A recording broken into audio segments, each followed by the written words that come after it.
वर्षा गायकवाड ज्या खासदार आहेत त्या देखील मतदान करण्यासाठी पोहोचलेल्या आहेत।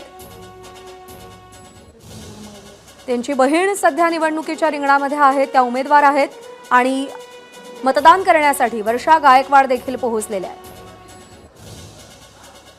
धारावी विधानसभा मतदारसंघामध्ये त्या मतदानासाठी पोहोचल्याचं दिसतंय।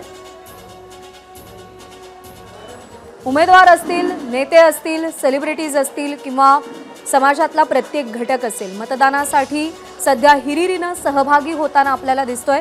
लोकशाहीसाठी अत्यंत पोषक आणि सकारात्मक असं हे चित्र म्हणावं लागेल।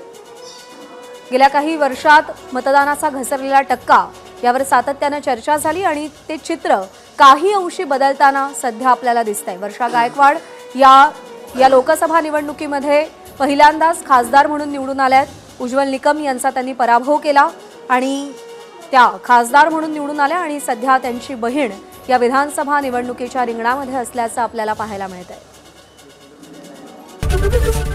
एबीपी माझा, उघडा डोळे बघा नीट।